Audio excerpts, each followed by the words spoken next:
Hello നമസ്കാരം. നമ്മുടെ മഴതോരു മുമ്പേയുടെ വരാൻ പോകുന്ന ഒരു അടിപൊളി സ്റ്റോറിയാണ് പറയാൻ പോകുന്നത് കേട്ടോ. ഇനി വരാൻ പോകുന്ന അതായത് ബാലചന്ദ്രൻ ഹോസ്പിറ്റലിൽ നിന്നൊക്കെ ഡിസ്ചാർജ് ആയതിനു ശേഷം വീട്ടിലെത്തി. അപ്പോൾ വീട്ടിൽ വെച്ച് സംഭവിക്കുന്ന കുറച്ച് കാര്യങ്ങളാണ്. വളരെയധികം ആകാംക്ഷയുടെ മുൾമുനയിൽ നിർത്തുന്ന കുറച്ച് കാര്യങ്ങളാണ് ഇന്നത്തെ ഈ സ്റ്റോറിയിലൂടെ പറയാനായിട്ട് പോകുന്നത്. അപ്പോൾ മഴതോരു മുമ്പേ സീരിയൽ ഇഷ്ടപ്പെടുന്ന ആൾക്കാരാണെങ്കിൽ ഈ സ്റ്റോറി ഒന്ന് മുഴുവനായിട്ട് കേൾക്കുക. നിങ്ങൾക്ക് ഇഷ്ടപ്പെടുകയാണെങ്കിൽ വീഡിയോ ലൈക്ക് ചെയ്തിട്ട് തന്നെ ഒന്ന് സ്റ്റോറി മുഴുവനായിട്ട് കേൾക്കാൻ ശ്രമിക്കുക കേട്ടോ. അതുപോലെ ഹൈപ്പ് എന്നൊരു ഓപ്ഷൻ കൂടിയുണ്ട്, അതുകൂടി ഒന്ന് ക്ലിക്ക് ചെയ്യുക. അതുമാത്രമല്ല, നമ്മുടെ ചാനൽ ആദ്യമായിട്ട് കാണുന്നവരാണെങ്കിൽ ഒന്ന് സബ്സ്ക്രൈബ് ചെയ്യാനും മറക്കരുത് കേട്ടോ. എന്നാൽ നമുക്ക് നേരെ സ്റ്റോറിയിലേക്ക് പോകാം. അങ്ങനെ ബാലചന്ദ്രൻ ഇപ്പോൾ ഹോസ്പിറ്റലിലാണ്. കുറച്ച് ദിവസമായിട്ട് ICUയിലും റൂമിലൊക്കെ ആയിട്ട് അങ്ങനെ കിടക്കുകയാണ്, അറ്റാക്ക് വന്നിട്ട്. പക്ഷേ വൈജയന്തിക്ക് മാത്രം കാണാൻ അനുവാദം കിട്ടുന്നില്ല. അങ്ങനെ അവരുടെ പ്രശ്നമൊക്കെ അറിഞ്ഞിട്ടുള്ളത് ആകെ ഗംഗാധരനും മാലതിയും മാത്രമാണല്ലോ. ബാലചന്ദ്രൻ എല്ലാ സത്യം അറിഞ്ഞു എന്നുള്ളത്. അവർ വീട്ടിലെത്തുകയും അലീനയെ ചുറ്റിപ്പറ്റി അവർക്ക് ഇങ്ങനെ സംശയമൊക്കെ ഉണ്ടാവുകയും ചെയ്യുന്നുണ്ട്. അപ്പോൾ അലീനയോടും കുറേ കാര്യങ്ങൾ ചോദിക്കുന്നുണ്ട്, മുത്തശ്ശിയോടും അതിനെപ്പറ്റി കുറേ കാര്യങ്ങളൊക്കെ ചോദിച്ച് അവർ ഹോസ്പിറ്റലിലേക്ക് പോവുകയാണ്. ഹോസ്പിറ്റലിൽ ചെന്നിട്ട് വൈജയെ നന്നായിട്ട് വഴക്ക് പറയുകയും ഒക്കെ ചെയ്യുന്നുണ്ട്. അങ്ങനെ ഹോസ്പിറ്റലിൽ നിന്ന് അവർ നേരെ പോകുന്നത് കൊല്ലപ്പള്ളിയിലേക്കാണ്. കൊല്ലപ്പള്ളിയിൽ എത്തിയിട്ട് മനുവിനെ ഇങ്ങനെ ക്വസ്റ്റ്യൻ ചെയ്യുന്നുണ്ട്. അതുപോലെ കമലയോടും കുറേ കാര്യങ്ങളൊക്കെ ചോദിച്ച് മനസ്സിലാക്കുകയും ഒക്കെ ചെയ്യുന്നുണ്ട്. അതൊക്കെ ഇന്നത്തെ സ്റ്റോറിയിൽ ഇന്നത്തെ എപ്പിസോഡിൽ വരാൻ പോകുന്ന ഭാഗങ്ങളാണ്. അപ്പോൾ അതൊന്നുമല്ല നമ്മൾ പറയാൻ പോകുന്നത് ബാലചന്ദ്രൻ ഡിസ്ചാർജായി വീട്ടിലെത്തുന്ന ആ ഒരു ദിവസമാണ് കേട്ടോ. അപ്പോൾ ഇത്രയും ദിവസം അലീന ഒന്ന് ഹോസ്പിറ്റലിലേക്ക് വന്നിട്ടേ ഇല്ല കേട്ടോ. അലീനയെ വരാൻ വൈജയന്തി അനുവദിച്ചിട്ടേ ഇല്ല. കാരണം അലീന വന്ന് ഇനി വലിയ ആളാവണ്ട, അവളാണ് ഹോസ്പിറ്റലിൽ എത്തിച്ചത് എന്ന് പറഞ്ഞ് നടക്കുകയാണെന്നാണല്ലോ വൈജയന്തിയുടെ ഒരു ഭാഗം. അപ്പോൾ ഇനി അവൾ ഹോസ്പിറ്റലിൽ വന്നിട്ട് ഞാനാണ് സാറിനെ നോക്കിയത്, എന്നുള്ളത്, ഇനി ഞാൻ കാരണമാണ് സാറ് രക്ഷപ്പെട്ടതെന്ന് ഇവിടെ കൂടെ വന്ന് വിളമ്പാൻ നിൽക്കണ്ട എന്നൊക്കെ കരുതിയിട്ടാണ് വൈജയോട്, പിന്നെ അലീനയോടുള്ള പകയും ദേഷ്യവും ഒക്കെ തന്നെയാണ്. കാരണം അലീന ഹോസ്പിറ്റലിൽ എത്തിച്ചത് പോലും വൈജയന്തിക്ക് ഇഷ്ടപ്പെട്ടിട്ടില്ല. ശരിക്കും പറഞ്ഞാൽ അലീന പറയും പോലെ ബാലചന്ദ്രൻ മരിച്ചു പോകാനായിരുന്നോ വൈജയന്തി ആഗ്രഹിച്ചത് എന്ന് പോലും നമ്മൾ ചിന്തിച്ചു പോകും. എന്താണെങ്കിലും അലീന ഇത്രയും നാളായിട്ടും ഹോസ്പിറ്റലിലേക്ക് അലീനയ്ക്ക് വരാൻ ഭയങ്കര ആഗ്രഹമുണ്ട്, ബാലചന്ദ്രനെ വന്ന് കാണണമെന്ന് ഭയങ്കര ആഗ്രഹമുണ്ട്. പക്ഷേ വൈജ സമ്മതിക്കുന്നില്ല കേട്ടോ. അങ്ങനെ ബബിത, രോഹിത്താണെങ്കിലും ഹോസ്പിറ്റലിലേക്ക് അങ്ങനെ വരുന്നൊന്നുമില്ല. ബബിത ഒരിക്കൽ വരുന്നുണ്ട്. അങ്ങനെ ബബിത വരാഞ്ഞിട്ട് കൃഷ്ണയാണ് ഇങ്ങനെ പറയുന്നത്, ചേച്ചിയൊന്നും അച്ഛനെ പോയി കണ്ടില്ലല്ലോ എന്നൊക്കെ പറയുമ്പോൾ ബബിത പോയി ഹോസ്പിറ്റലിൽ ചെന്നിട്ട് ബാലചന്ദ്രനെ കാണുകയും ബബിതയുടെ കുറച്ച് കള്ളത്തരങ്ങളൊക്കെ ബാലചന്ദ്രൻ മനസ്സിലാക്കി വരുന്നുണ്ട്. അപ്പോൾ ഏത് സമയം ബബിത ഫോണിലാണല്ലോ, അപ്പോൾ ഫോൺ വാങ്ങിച്ച് നോക്കുകയൊക്കെ ചെയ്യുന്നുണ്ട്. അങ്ങനെ ഡിസ്ചാർജ് ആവുകയാണ്. ഡിസ്ചാർജ് ആയതിനു ശേഷം നേരെ വീട്ടിലേക്ക് കൊണ്ടുവരികയാണ് ബാലചന്ദ്രനെ. അപ്പോൾ വീട്ടിലേക്ക് കൊണ്ടുവരുന്ന സമയത്ത് മനുവും കൂടെ വരുന്നുണ്ട് കേട്ടോ. മനുവും കൂടിയിട്ടാണ് വീട്ടിലേക്ക് കൊണ്ടുവരുന്നത്. മനുവും വൈജയന്തിയും അതുപോലെ കൃഷ്ണമോളും ബബിതയും ഒക്കെ ഉണ്ട്. അങ്ങനെ എല്ലാവരും കൂടിയിട്ടാണ് ഡിസ്ചാർജ് ചെയ്ത് കൊണ്ടുവരുന്നത്. അങ്ങനെ ഡിസ്ചാർജ് ആയി വീട്ടിലെത്തുന്ന സമയത്ത്, ആ സമയത്തൊക്കെ വൈജയന്തി ഭയങ്കര ദേഷ്യത്തിലാണ്. വൈജയന്തിയുടെ കാറിലാണ് വരുന്നത്. ബാലചന്ദ്രനെ ആംബുലൻസിൽ തന്നെയാണ് വീട്ടിലേക്ക് കൊണ്ടുവരുന്നത് കേട്ടോ, കാറിലൊന്നുമല്ല കൊണ്ടുവരുന്നത്. അങ്ങനെ വീട്ടിലെത്തുന്ന സമയത്ത് അലീനയാണ് വന്ന് ഡോറ് തുറക്കുന്നത് കേട്ടോ. അപ്പോൾ അലീനയുടെ മുഖം കണ്ടതും വൈജയന്തിക്ക് വീണ്ടും ദേഷ്യം ഇരട്ടിക്കുകയാണ്. എന്നിട്ട് അലീനയോട് അങ്ങോട്ട് മാറി നിൽക്കടി എന്ന് പറയുന്നു കേട്ടോ. ഡോറ് തുറന്ന് നിൽക്കാൻ എന്താ ഇത്ര താമസം എന്നൊക്കെ ചോദിച്ച് ദേഷ്യപ്പെടുകയും ഒക്കെ ചെയ്യുന്നുണ്ട്. അങ്ങനെ ഡോക്ടർ പറഞ്ഞല്ലോ, ബാലചന്ദ്രനോട് നേരത്തെ തന്നെ പറഞ്ഞിട്ടുണ്ടായിരുന്നു, ഇനി ടെൻഷനൊന്നും കൊടുക്കരുത്, സ്ട്രെസ്സൊന്നും കൊടുക്കരുത് എന്നൊക്കെ പറഞ്ഞിട്ടുണ്ടായിരുന്നു. ആ ഒരു സമയത്ത് മാത്രം കേട്ടോ, ഡോക്ടർ വന്ന് സംസാരിക്കുന്ന സമയത്ത് മാത്രമാണ് വൈജയന്തി റൂമിലേക്കൊന്ന് കയറുന്നത് തന്നെ കേട്ടോ. ബാലചന്ദ്രൻ അത്രയും നാളുകൾക്ക് ശേഷം കാണുന്നത്. അതൊക്കെ ഇന്നത്തെ എപ്പിസോഡിൽ വരാൻ പോകുന്ന സംഭവങ്ങളാട്ടോ.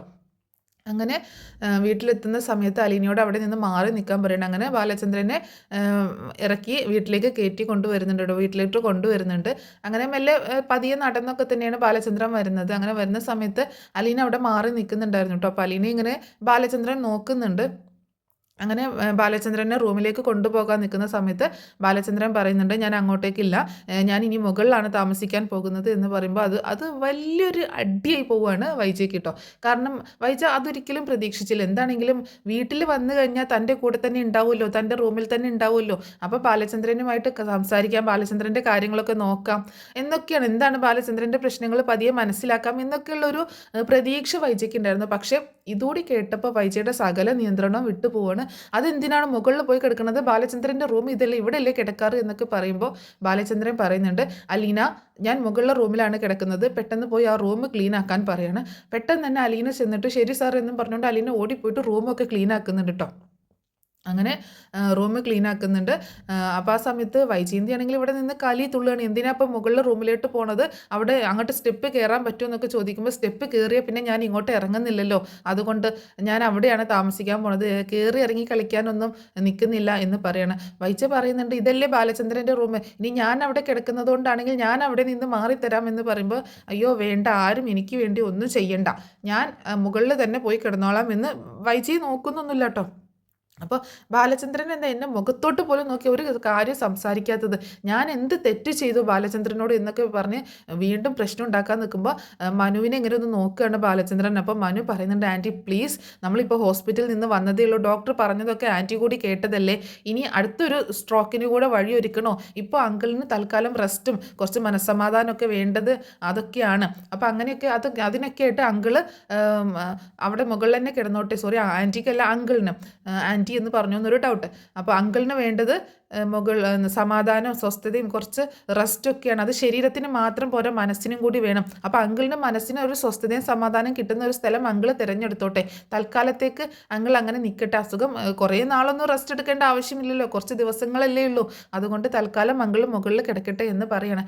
അപ്പോൾ വൈജ എന്നാലും മനു ആൻറ്റി ഇനി ഒന്നും ഇങ്ങോട്ട് പറയണ്ട, മുകളിൽ കിടന്നാൽ മതി അങ്കിൾ എന്ന് തന്നെ പറയണം. അങ്ങനെ അലീന പെട്ടെന്ന് റൂമൊക്കെ നീറ്റാക്കി ക്ലീൻ ആക്കിയിട്ട് പറയുന്നുണ്ട് സാർ റൂം ക്ലീനാണ് എന്ന് പറയാട്ടോ. അങ്ങനെ മനു എന്നെ ഒന്ന് മുകളിലേക്ക് കൊണ്ടുപോയി എന്ന് പറയുന്നുണ്ട്. അങ്ങനെ മനു ആണ് മുകളിലേക്ക് കൊണ്ടുപോകുന്നത്. ആ സമയത്ത് ബബിതയുണ്ട്, കൃഷ്ണയുണ്ട്, രോഹിതോ എല്ലാവരും ഉണ്ട് കേട്ടോ. അങ്ങനെ ആ സമയത്ത് അങ്ങനെ മുകളിലേക്ക് റൂമിലേക്ക് കൊണ്ടുപോയി ചെന്നാക്കുന്നുണ്ട്. അങ്ങനെ അലീനയാണല്ലോ റൂമൊക്കെ ക്ലീൻ ആക്കി റെഡിയാക്കി വെച്ചേക്കുന്നത്. അലീനയും ആ സമയത്ത് അവിടെ തന്നെ നിൽക്കുന്നുണ്ട് കേട്ടോ. അങ്ങനെ റൂമിലെത്തിയതിന് ശേഷം ബാലചന്ദ്രൻ റൂമിൽ കിടക്കുകയാണ്. ആ സമയത്ത് റൂമിൽ വന്നിട്ടും വൈജ ഇത് എന്നോടുള്ള വാശി തീർക്കാനല്ലേ ബാലചന്ദ്രൻ ഈ കാണിക്കുന്നത്, ഞാൻ എന്ത് ചെയ്തിട്ടാണെന്ന് പറഞ്ഞതാണെങ്കിൽ എനിക്ക് അങ്ങനെയെങ്കിലും ഒരു സമാധാനം ഉണ്ടായിരുന്നു. ഇത് എന്താ ഏതാണെന്നൊന്നും അറിയാതെ എന്നോട് വാശി കാണിച്ച് ദേഷ്യം കാണിച്ച് ഇങ്ങനെ ഇവിടെ വന്ന് കിടക്കേണ്ട കാര്യം എന്താണ് എന്നൊക്കെ ചോദിച്ച് വീണ്ടും വൈജ പ്രശ്നം ഉണ്ടാക്കുന്ന സമയത്ത് ദയവ് ചെയ്ത് റൂമിൽ നിന്നൊന്ന് പുറത്തു പോ, എനിക്ക് ഇത്തിരി സമാധാനം വേണം. വൈജയന്തിയെ ഞാൻ വിഷമിപ്പിക്കാനോ ബുദ്ധിമുട്ടിക്കാനായിട്ട് ഞാൻ താഴേക്കും വരുന്നില്ല, ഇങ്ങോട്ടേക്ക് മുകളിലേക്കും കയറി വരേണ്ട ആവശ്യമില്ല. നമ്മൾ രണ്ടുപേരും രണ്ട് തട്ടിലാണ്, ഇനി ഞാൻ മുകളിലും വൈജയന്തി താഴെയുമാണ് എന്ന് പറയട്ടോ. ഇതുകൂടി കേൾക്കുമ്പോൾ വൈജയന്തിക്ക് എന്തൊക്കെയോ സമനില തെറ്റുന്ന പോലെ തോന്നുകയാണ്. എന്നിട്ട് അലീനയോട് പറയുന്നുണ്ട് അലീന എനിക്ക് കുടിക്കാൻ കുറച്ച് ചൂടുവെള്ളം വേണം, ചുക്കുവെള്ളം വേണം എന്നൊക്കെ പറയുന്നുണ്ട് കേട്ടോ. അപ്പോൾ അലീനയോട് ഭയങ്കര കൂളായിട്ടാണ് ഇപ്പോൾ ബാലചന്ദ്രൻ സംസാരിക്കുന്നത് കേട്ടോ. വലിയ ദേഷ്യത്തിലൊന്നും സംസാരിക്കുന്നില്ല. അപ്പോൾ ഞാൻ കൊണ്ടുവരാം സാർ എന്ന് പറഞ്ഞിട്ട് അലീന താഴേക്ക് പോകുന്നുണ്ട് വെള്ളം ചൂടാക്കി ചുക്കുവെള്ളം എടുത്തുകൊണ്ട് വരാനായിട്ട്. ആ സമയത്ത് വൈജയന്തി എന്നോട് മാത്രം സംസാരിക്കുമ്പോഴാണല്ലോ ഈ ഒരു പ്രശ്നമൊക്കെ ഉള്ളത്, അലീനയോട് സംസാരിക്കുമ്പോൾ എന്തൊരു സ്നേഹമാണ് ഈ കവിഞ്ഞൊഴുങ്ങുന്നത് എന്ന് പറയുമ്പോൾ എൻ്റെ മുന്നിൽ നിന്ന് ഇങ്ങനെ സംസാരിച്ച് എൻ്റെ ടെൻഷനും എൻ്റെ സ്ട്രെസ്സും കൂട്ടാൻ നിൽക്കാതെ ഇവിടെ നിന്ന് ഇറങ്ങിപ്പോകാൻ പറ മനു എന്ന് പറയാട്ടോ. അങ്ങനെ അപ്പം മനു പറയുന്നുണ്ട് ആൻറ്റി പ്ലീസ് ആൻറ്റി ഒന്ന് മനസ്സിലാക്കി, കുറച്ച് ദിവസം അങ്കിളിനൊന്ന് വെറുതെ വിട്ടേക്ക് എന്നൊക്കെ പറയുന്നുണ്ട്. അപ്പോഴാണ് അലീന വെള്ളം കൊണ്ട് അങ്ങോട്ടേക്ക് കയറി വരുന്നത്. സാർ വെള്ളം എന്ന് പറഞ്ഞിട്ട് കൊടുക്കുന്നുണ്ട്. ഇങ്ങനത്തെ ചേച്ചി ഞാൻ കൊടുത്തോളാം എന്ന് പറഞ്ഞിട്ട് കൃഷ്ണമോള് ആ വെള്ളം വാങ്ങിച്ച് ബാലചന്ദ്രന് കൊടുക്കുക കേട്ടോ. അങ്ങനെ അലീന റൂമിൽ നിന്ന് പുറത്തിറങ്ങുന്നുണ്ട്. അപ്പം മനു പറയുന്നുണ്ട് ആൻറ്റി പ്ലീസ് ആൻറ്റി പുറത്തേക്ക് ചെല്ല്, അങ്കിൾ ഇവിടെ ഇരുന്നോളും എന്ന് പറയുന്നത്. അങ്ങനെ ബാലചന്ദ്രൻ അവിടെ എഴുന്നേറ്റിരുന്ന് വൈജയന്തിയോട് ദേഷ്യപ്പെട്ടിട്ടാണ് എഴുന്നേക്കുന്നത്. ഇനി റൂമിൽ നിന്ന് പുറത്തിറങ്ങിയിട്ടില്ല എന്നുണ്ടെങ്കിൽ ഞാൻ ഈ വീട്ടിലേ നിൽക്കുന്നില്ല, ഞാൻ ഇവിടുന്ന് എങ്ങോട്ടെങ്കിലും പൊക്കോളാം എന്നൊക്കെ പറഞ്ഞ് ബാലചന്ദ്രൻ വീണ്ടും പ്രശ്നം ഉണ്ടാക്കുകയായിരുന്നു. അങ്ങനെ വൈജയന്തി പെട്ടെന്ന് റൂമിൽ നിന്ന് പുറത്തേക്ക് അങ്ങോട്ട് പോയിട്ട് ആകെ ഭയങ്കര പിരിമുറക്കാട്ടോ വൈജയന്തിക്കും. ബബിതയും അതുപോലെ രോഹിതൊക്കെ ഇത് കണ്ടുകൊണ്ട് നിൽക്കുകയാണ്, ഒന്നും അഭിപ്രായം ഒന്നും പറയുന്നില്ല. അങ്ങനെ അലീനയും അവിടെ തന്നെ നിൽക്കുന്നുണ്ട് കേട്ടോ. അപ്പോൾ അലീന ഇനി എന്തെങ്കിലും വേണോ സാർ എന്നൊക്കെ ചോദിക്കുകയാണ് ബാലചന്ദ്രനോട്. ഇപ്പോൾ ഒന്നും വേണ്ട, എൻ്റെ കാര്യങ്ങളൊക്കെ അലീന നോക്കിയാൽ മതി, എനിക്ക് വേണ്ട സാധനങ്ങളൊക്കെ എന്താണെന്ന് ഞാൻ പറയാം, ആ സമയത്ത് കൊണ്ടുവന്ന് തന്നാൽ മതി എന്ന് പറയുന്നുണ്ട് കേട്ടോ. അപ്പോൾ അലീനയോട് ഭയങ്കര കൂളായിട്ട് സംസാരിക്കുന്നു, മക്കളോടും കുഴപ്പമൊന്നുമില്ല, എന്നോട് മാത്രം ഭയങ്കര ഇങ്ങനെ കാണിക്കുമ്പോൾ മക്കളെന്ന് വെച്ചാൽ മക്കളാണെന്ന് വിചാരിക്കും. പക്ഷെ അലീനയോട് എന്തിൻ്റെ അടിസ്ഥാനത്തിലാണ് ഇങ്ങനെ ഭയങ്കര സ്നേഹത്തോടെയൊക്കെ സംസാരിക്കുന്നത് എന്നുള്ള ദേഷ്യമൊക്കെ വരികയാണ്. ആ സമയത്ത് വൈജയന്തി പറയുന്നുണ്ട് ബാലചന്ദ്രൻ വന്നാൽ ഉടനെ നീ പോകാമെന്ന് പറഞ്ഞതല്ലേ, നീ പോവാൻ നോക്കി, ഇനി ഇവിടെ നിന്റെ സേവനം ആവശ്യമില്ല എന്ന് പറയാണ്. അത് കേട്ടപ്പോൾ ബാലചന്ദ്രൻ പറയുന്നുണ്ട് അങ്ങനെ അവളെ പറഞ്ഞു വിടാനൊന്നും പറ്റത്തില്ല എന്ന് പറയുമ്പോൾ എന്തുകൊണ്ട് പറ്റത്തില്ല, ഇവൾ ഇവിടുന്ന് പോകാനായിട്ട് നിന്നതല്ലേ, ഇത്രയും നാൾ നീ അങ്ങനെയല്ലേ പറഞ്ഞുകൊണ്ടിരുന്നത്, ബാലചന്ദ്രൻ വന്നു കഴിഞ്ഞാൽ ഇവിടെ നിന്ന് പോവാമെന്ന്, ഇനി നിന്റെ സേവനം ആവശ്യമില്ല, പെട്ടെന്ന് തന്നെ ഇവിടെ നിന്ന് പൊക്കോ എന്ന് പറയുമ്പോൾ അത് മാഡം ഞാൻ എന്ന് പറഞ്ഞിട്ട് അവളിങ്ങനെ പറയുന്നത് മുഴുമിപ്പിക്കുന്നില്ല കേട്ടോ. അപ്പോൾ പറയുന്നുണ്ട് ഞാൻ പോകാൻ തന്നെയാണ് നിന്നത്, പക്ഷേ എന്ന് പറയുമ്പോൾ എന്ത് പക്ഷേ എന്ന് ചോദിക്കുമ്പോൾ ബാലചന്ദ്രനെ ഇങ്ങനെ നോക്കുകയാണ്. ബാലചന്ദ്രൻ പറയുന്നുണ്ട് അലീന ഇപ്പോൾ പോകുന്നില്ല എന്ന് തന്നെ പറയട്ടോ. അല്ല സാർ, ഞാൻ പോവുകയാണ്. സാറ് വരാനായിട്ട് ഞാൻ നിന്നതായിരുന്നു. ഇത്രയും എനിക്ക് ഇനി എനിക്കിവിടെ പിടിച്ച് നിൽക്കാൻ പറ്റത്തില്ല മാഡത്തിൻ്റെ മുന്നിൽ. കാരണം അത്രയും ഞാൻ സഹിക്കുകയും ക്ഷമിക്കുകയും ഒക്കെ ചെയ്തിട്ടുണ്ട്. ഒരുപാട് ഞാൻ നോക്കി എന്തെങ്കിലുമൊക്കെ മാറ്റം വരുമെന്ന്. പക്ഷേ ഈ സ്വഭാവം മാറാൻ പോകുന്നില്ല എന്നൊക്കെ അലീന ഇങ്ങനെ പറയുകയാണ് വൈജയന്തിയെ കുറിച്ചിട്ട്. ആ സമയത്തും ബാലചന്ദ്രൻ പറയുന്നുണ്ട്, ഞാനാണ് പറയുന്നത് തൽക്കാലം അലീന ഇവിടെ നിന്ന് എങ്ങോട്ടേക്കും പോകുന്നില്ല എന്ന് പറയുമ്പോൾ അപ്പം അലീന വീണ്ടും അതിനെ എതിർക്കാനായിട്ട് നോക്കുക കേട്ടോ. ഇല്ല സാർ, എനിക്ക് പോയേ പറ്റുള്ളൂ എന്ന് പറയുമ്പം അങ്ങനെ പറയുന്നുണ്ട്. ഇനിയും എനിക്ക് സഹിക്കാൻ പറ്റത്തില്ല എന്നൊക്കെ ഇങ്ങനെ പറയുമ്പം വൈജയന്തി വന്ന് ദേഷ്യപ്പെടുക കേട്ടോ. നീ എന്തിനാണ് ഈ നാടകം കളിക്കുന്നത്? നിങ്ങൾ രണ്ടുപേരും കൂടിയുള്ള നാടകമാണ് ഇതെന്ന് എനിക്കറിയാം. നീ ആദ്യം തന്നെ ബാലചന്ദ്രനെ പറഞ്ഞ എല്ലാ കാര്യങ്ങളും, ബാലചന്ദ്രൻ എന്താ പറ്റിയതെന്നും എങ്ങോട്ടാ പോയതെന്നും ഒക്കെ നിനക്കറിയാം. നീ ആണ് ഇതിൻ്റെ ഒക്കെ പുറകിൽ എല്ലാ കളിയും കളിക്കുന്നത് നീ എന്നൊക്കെ പറയുമ്പോൾ അലീന പറയുന്നുണ്ട്, മാഡം സൂക്ഷിച്ച് സംസാരിക്കണം, ഞാൻ ഒന്നും അറിഞ്ഞ കാര്യമല്ല എന്നൊക്കെ പറയുമ്പോൾ നീ ആരോടാടി സൂക്ഷിച്ച് സംസാരിക്കാൻ പറയുന്നത്? എൻ്റെ വീട്ടിൽ നിന്നിട്ട് എന്നോട് ആജ്ഞാപിക്കുന്നു എന്നൊക്കെ പറഞ്ഞ് ഒറ്റ അടി കൊടുക്കുകയാണ് അലീന കേട്ടോ. അപ്പോൾ അതിലാകെ അലീന പതറിപ്പോവുകയാണ്. ബാലചന്ദ്രനാണെങ്കിൽ പെട്ടെന്ന് ദേഷ്യം വന്നിട്ട് അവിടെ നിന്നിട്ട് എഴുന്നേക്കാൻ നിൽക്കുമ്പോൾ കൃഷ്ണമോൾ അവിടെ പിടിച്ചിരുത്തുന്നുണ്ട് കേട്ടോ. അങ്ങനെ ഭയങ്കര ദേഷ്യത്തിൽ നിൽക്കുകയാണ്. നീ ആരോടാടി സംസാരിക്കുന്നത്? ഇവിടെ എൻ്റെ വീട്ടിൽ ഞാനാണ് കാര്യങ്ങൾ തീരുമാനിക്കുന്നത്. പോവാൻ പറഞ്ഞാൽ പൊക്കോളം, ഇനി നിൻ്റെ സേവനം ഇവിടെ ആവശ്യമില്ല എന്ന് തന്നെ ഉറച്ച ശബ്ദത്തിൽ വൈജയന്തി പറയുമ്പോൾ അവൾ അങ്ങനെ ഇവിടെ നിന്ന് എങ്ങോട്ടേക്കും പോകുന്നില്ല. ഇനി അവൾ ഞാൻ പറയാതെ ഈ വീടിൻ്റെ പടി പുറത്തേക്ക് ഇറങ്ങത്തില്ല എന്ന് പറയാണ് ബാലചന്ദ്രൻ. അത് കേട്ടിട്ട് വൈജയന്തി ആകെ എന്താ പറയുക, ഷോക്കായി പോവാട്ടോ. അപ്പോൾ ഞാനാണ് ഇവളെ ഇവിടെ ജോലിക്ക് വെച്ചത്, അതുകൊണ്ട് ഞാൻ പറയാതെ അലീന ഇനി ഇവിടെ നിന്ന് പോകുന്നില്ല. എന്താ മനു നിൻ്റെ തീരുമാനം എന്ന് ചോദിക്കുമ്പോൾ മനു പറയുന്നത്, അങ്കിൾ പറയുന്നതാണ് ശരി, തൽക്കാലം അലീന ഇവിടെ നിന്ന് എങ്ങോട്ടേക്കും പോവണ്ട, അങ്കിളിൻ്റെ ഇത് മാറട്ടെ എന്നൊക്കെ പറയുമ്പം അലീന അതിങ്ങനെ കേട്ട് മിണ്ടാതെ നിൽക്കുക കേട്ടോ വൈജയന്തി നോക്കിയിട്ട്. എന്നിട്ട് ബാലചന്ദ്രൻ പറയുന്നുണ്ട്, അലീന ഇനി എന്തൊക്കെ പ്രശ്നം ഇവിടെ ഉണ്ടായാലും നിൻ്റെ കാര്യങ്ങൾ ഞാൻ നോക്കിക്കൊള്ളാം, നിനക്ക് ഒരു ബുദ്ധിമുട്ടും ഇവിടെ ഉണ്ടാവത്തില്ല. ഞാൻ പോകാൻ പറയാതെ നീ ഈ വീട്ടിൽ നിന്നും എങ്ങോട്ടേക്കും പോകുന്നില്ല എന്നൊരു ഉറച്ച തീരുമാനം എടുക്കുകയാണ്. അതിലാകെ ഷോക്കായിട്ട് നിൽക്കുകയാണ് ബാലചന്ദ്രൻ. നമ്മുടെ അലീനയും വൈജയന്തിയും ബബിതയും എല്ലാവരും അങ്ങനെ ഷോക്കായിട്ട് നിൽക്കുക കേട്ടോ. എനിക്കിനി നിൻ്റെ സേവനം ഒരുപാട് ആവശ്യമുണ്ട് എന്ന് തന്നെ പറയണം. അത് കേട്ടപ്പോൾ വൈജയന്തിക്ക് ഭയങ്കര ദേഷ്യം, വൈജയന്തിക്ക് ആകെ കലി തുള്ളി ഇങ്ങനെ നിൽക്കുകയാണ്. പെട്ടെന്ന് വൈജയന്തി അവിടെ നിന്ന് താഴേക്ക് പോകുന്നുണ്ട് കേട്ടോ. പിന്നെ ആ പോയ ഉടനെ തന്നെ നമ്മുടെ ബബിതയും അതുപോലെ രോഹിതൊക്കെ താഴേക്ക് പോവാണ്. അലീനയാണെങ്കിൽ ആകെ വിഷമിച്ച് ആ തല്ല് കിട്ടിയ കവളിൽ കൈ വെച്ചുകൊണ്ട് ഇങ്ങനെ നിൽക്കുകയാണ്. പിന്നീടൊന്നും അലീനയ്ക്ക് പറയാനായിട്ടൊന്നും സാധിച്ചില്ല കേട്ടോ. ബാലചന്ദ്രൻ എന്തായാലും പോവണ്ട എന്ന് പറഞ്ഞില്ലേന്ന്. അങ്ങനെ ബാലചന്ദ്രനെ അലീന നോക്കുമ്പോൾ ബാലചന്ദ്രൻ പെട്ടെന്ന് നോട്ടം മാറ്റിയാണ്. എനിക്ക് പറയാനുള്ളത് ഞാൻ പറഞ്ഞു എന്ന് അത്രമാത്രം പറയട്ടോ. അലീനയും പിന്നെ അവിടെ നിന്ന് പോകുന്നുണ്ട്. അങ്ങനെ കൃഷ്ണയാണ് പിന്നെ അച്ഛനെ സമാധാനിപ്പിക്കുന്നത്. അച്ഛൻ ഇനി റെസ്റ്റ് എടുക്കുക, അച്ഛൻ ഇനി അധികം സംസാരിക്കേണ്ട, അച്ഛൻ ഇത്തിരി നേരം കിടക്കുക എന്നൊക്കെ പറഞ്ഞിട്ട് ബാലചന്ദ്രനെ ഒന്ന് ആശ്വസിപ്പിച്ച് കിടത്തുന്നുണ്ട്. അങ്ങനെ താഴേക്ക് അലീന ഇറങ്ങി ചെല്ലുന്ന സമയത്ത് താഴെ തന്നെ നിൽക്കുന്നുണ്ടായിരുന്നു വൈജ കേട്ടോ. വൈജ അവിടെ തന്നെ നിൽക്കുന്നുണ്ടായിരുന്നു. അപ്പോൾ വൈജയെ കണ്ടതും അലീന ഇങ്ങനെ ഒന്ന് ജസ്റ്റ് അവിടെ നിന്ന് നോക്കുന്നുണ്ട്. അപ്പോൾ പെട്ടെന്ന് വൈജ മുന്നിലോട്ട് വന്നിട്ട് പറയാം, നീ ജയിച്ചു എന്ന് കരുതണ്ട, നിന്നെ എത്രയും പെട്ടെന്ന് ഞാൻ ഇവിടെ നിന്ന് ഓടിക്കും. ഇവിടെ നീ എന്തൊക്കെ കാണിച്ചു കൂട്ടുന്നത് എനിക്കെല്ലാം മനസ്സിലാവുന്നുണ്ട്. നിൻ്റെ തള്ളയുടെ സ്വഭാവം നീ ഇവിടെ കാണിക്കാൻ നിൽക്കേണ്ട എന്നൊക്കെ പറഞ്ഞിട്ട് വീണ്ടും അവളെ ഇൻസൾട്ട് ചെയ്തുകൊണ്ട് സംസാരിക്കുകയാണ്. ആ സമയത്തൊക്കെ വൈജ ഇങ്ങനെ ഒരു പുച്ഛത്തിലുള്ളൊരു ചിരി ചിരിക്കുക കേട്ടോ. വൈജയല്ല അലീന ഒരു പുച്ഛത്തിലുള്ള ചിരി ചിരിക്കുകയാണ്. അലീന പറയുന്നുണ്ട്, എൻ്റെ തള്ളയുടെ സ്വഭാവം ഒരിക്കലും ഞാൻ കാണിക്കത്തില്ല മാഡം എന്ന് പറയുന്നുണ്ട് കേട്ടോ. എന്നിട്ട് മുത്തശ്ശിയുടെ റൂമിലേക്ക് കയറി പോവാണ് അലീന. അപ്പോൾ അലീന വരുന്നത് കണ്ടപ്പോൾ തന്നെ മുത്തശ്ശിക്ക് ആകെ എന്തോ പന്തികേട് തോന്നുന്നുണ്ട് കേട്ടോ. അലീനയുടെ കവളൊക്കെ ഇങ്ങനെ ചുവന്ന് തൊടുത്ത് കിടക്കുന്നുണ്ട്. എന്ത് പറ്റി എന്ന് ചോദിക്കുമ്പോൾ ഒന്നുമില്ല മുത്തശ്ശി എന്ന് പറയണേ. അല്ല എന്തോ കാര്യമുണ്ടല്ലോ എന്ന് പറയുമ്പോൾ എന്നെ തല്ലി എന്ന് പറയണേ. ആര് തല്ലി? മുത്തശ്ശി ആകെ ഷോക്കായി പോകട്ടോ. മാഡം എന്നെ തല്ലി. എന്തിന്? എനിക്ക് അറിയത്തില്ല മുത്തശ്ശി, ഞാൻ എന്താ ചെയ്യേണ്ടത്? മാഡം എന്നോട് ഇവിടെ നിന്ന് പോകാൻ പറയുന്നു, സാർ എന്നോട് ഇവിടെ നിന്ന് പോവണ്ട എന്ന് പറയുന്നു, എന്താ ഞാനിപ്പോൾ ചെയ്യേണ്ടത്? ആകെ പെട്ടുപോയൊരവസ്ഥയിലാണല്ലോ എന്നൊക്കെ പറഞ്ഞ് അലീന ഇങ്ങനെ മുത്തശ്ശിയുടെ അടുത്ത് നിന്നിട്ട് കരയാട്ടോ. മോള് വിഷമിക്കല്ലേ, എന്തെങ്കിലുമൊക്കെ കണ്ടിട്ടായിരിക്കും ബാലചന്ദ്രൻ അങ്ങനെ പറയുന്നത്. തൽക്കാലം മോള് ബാലചന്ദ്രൻ പറയുന്നത് കേൾക്കുക എന്ന് പറയുമ്പോൾ ഞാൻ എങ്ങനെ ഇനിയും ഇവിടെ നിൽക്കും മുത്തശ്ശി? ആ മാഡത്തിൻ്റെ സ്വഭാവം കണ്ടില്ല, ഇന്ന് എന്നെ തല്ലി, ഇനി നാളെ എന്തൊക്കെ ചെയ്യും എന്നൊന്നും എനിക്ക് അറിയത്തില്ല. എത്ര നാൾ എനിക്കിങ്ങനെ മാഡത്തിന് ഇഷ്ടമല്ലാണ്ട് പിടിച്ചു നിൽക്കാൻ പറ്റും? പരമാവധി ഞാൻ നിന്നില്ലേ എന്നൊക്കെ ചോദിക്കുമ്പോൾ എന്തായാലും മോളോട് ബാലചന്ദ്രൻ പറഞ്ഞതല്ലേ, നോക്കാം, നമുക്ക് ഒരു 2 ദിവസം കൂടി കഴിയട്ടെ എന്നൊക്കെ പറയണം. ആ സമയത്ത് മനു അങ്ങോട്ടേക്ക് കയറി വരുന്നുണ്ട് കേട്ടോ. അപ്പോൾ അലീന ഇങ്ങനെ കരയുന്നതൊക്കെ കണ്ടപ്പോൾ മനുവിന് ആകെ വിഷമാവുകയാണ്. അലീന പെട്ടെന്ന് ആ ഇരിക്കുന്നിടത്തുനിന്ന് എഴുന്നേറ്റ് മാറി നിൽക്കുക. ചോദിക്കുകയാണ്. മനുവിനോട് മുത്തശ്ശി ചോദിക്കുന്നുണ്ട്, എന്തൊക്കെയാടാ മനു ഇവിടെ നടക്കുന്നത് എന്നൊക്കെ ചോദിക്കുമ്പോൾ, എനിക്കൊന്നും അറിയത്തില്ല മുത്തശ്ശി, ആൻറ്റിയുടെ സ്വഭാവം എന്താ ഇങ്ങനെ, എത്ര പറഞ്ഞു കൊടുത്തിട്ടും ആൻറ്റിക്ക് മനസ്സിലാവുന്നില്ല, ആൻറ്റി ആകെ ഭ്രാന്ത് പിടിച്ചതുപോലെ എന്തോ ഒരു സൈക്കോ പ്രോബ്ലം ആൻറ്റിക്ക് ഉണ്ട് എന്ന് തന്നെ പറയാണ് മനു. അവൾക്ക് ഭ്രാന്ത് അല്ലാതെ എന്ത്, അലീനയെ കാണാൻ ഇഷ്ടമല്ല, അലീനയെ ഇഷ്ടമല്ലാത്ത അതിൻ്റെ ഭ്രാന്ത് കയറിയതാണ് എന്നൊക്കെ മുത്തശ്ശിയും പറയുന്നുണ്ട്. അപ്പോൾ അലീനയോട് മനു ചോദിക്കുന്നുണ്ട്, എന്താണ് തൻ്റെ തീരുമാനം, നീ പോവാൻ തന്നെ തീരുമാനിച്ചു എന്ന് ചോദിക്കുമ്പോൾ അലീന ഒന്നും മിണ്ടാതെ നിൽക്കുക കേട്ടോ. അപ്പോൾ മുത്തശ്ശി പറയുന്നുണ്ട്, തൽക്കാലം ഞാൻ അവളോട് പറഞ്ഞിട്ടുണ്ട്, തൽക്കാലം ബാലചന്ദ്രൻ പറയുന്നത് കേൾക്കുക, പോകുന്ന കാര്യത്തെക്കുറിച്ച് പിന്നീട് ചിന്തിക്കാം എന്നൊക്കെ പറയണം. അങ്കിളുടെ മനസ്സിൽ എന്തൊക്കെയോ കാര്യമായിട്ടുണ്ട് മുത്തശ്ശി, അല്ലാതെ അങ്കിൾ ഇത്രയും റൂഡായിട്ടൊന്നും ആരെടുത്തും പെരുമാറുന്നത്, പ്രത്യേകിച്ച് ആൻറ്റിയുടെ അടുത്ത് പെരുമാറുന്നതൊന്നും ഞാൻ കണ്ടിട്ടില്ല എന്നൊക്കെ മനു പറയുന്നുണ്ട്.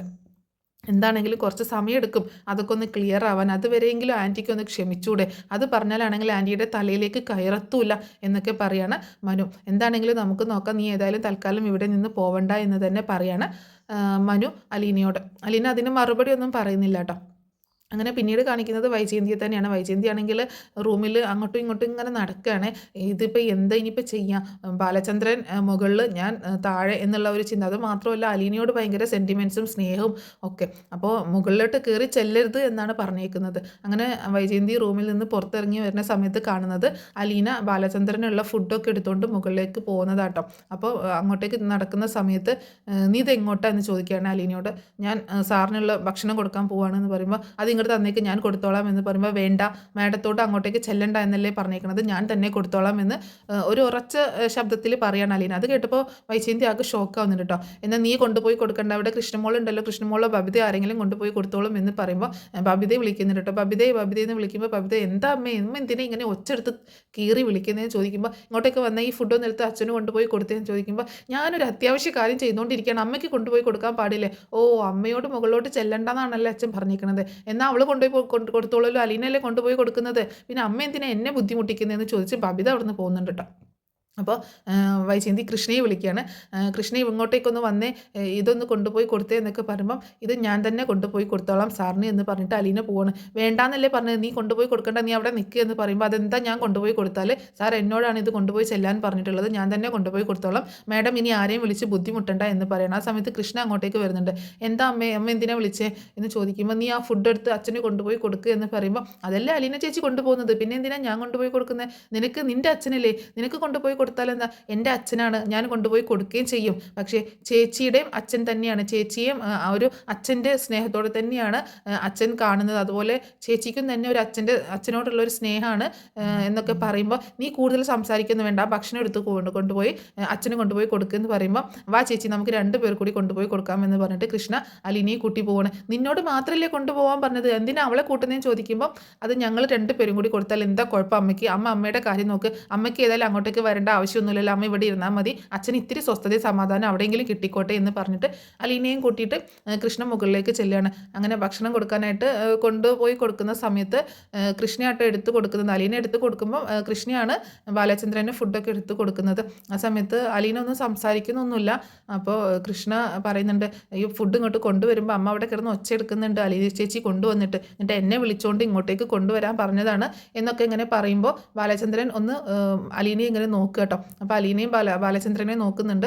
അപ്പോൾ കൃഷ്ണയോട് ബാലചന്ദ്രൻ പറയുന്നുണ്ട്, മോള് പോയിരുന്ന് പഠിച്ചോ, പഠിക്കാനുള്ളതല്ലേ, ഇത് ഇവള് കൊണ്ടുവന്നോളും എന്ന് പറയുമ്പോൾ, ഇനിയിപ്പോൾ അമ്മ അതിന് പ്രശ്നം ഉണ്ടാക്കുക വെച്ചാന്ന് പറയുമ്പോൾ, അതൊന്നും കുഴപ്പമില്ല, മോള് പൊക്കോ, എനിക്ക് ഈ ചേച്ചിയോട് കുറച്ച് കാര്യങ്ങൾ സംസാരിക്കാനുണ്ട്, അലീനയോട് കുറച്ച് കാര്യങ്ങൾ സംസാരിക്കാനുണ്ട് എന്ന് പറയണം. അങ്ങനെ കൃഷ്ണ എന്നാൽ ശരി വെച്ചാൽ ഞാൻ പോവാന്ന് പറഞ്ഞിട്ട് കൃഷ്ണ താഴേക്ക് പോവാട്ടോ. അപ്പോൾ ഇത്രയേ ഉള്ളൂ, ഇത്രയൊക്കെ കാര്യങ്ങളാണ് ഇനി വരാൻ പോകുന്ന ഒരു അടിപൊളി എപ്പിസോഡ് എന്ന് പറയുന്നത്.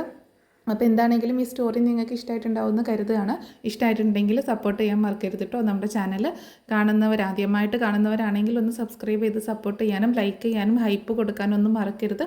അപ്പോൾ നെക്സ്റ്റ് ഒരു വീഡിയോയിൽ വീണ്ടും കാണാം. Thanks for watching.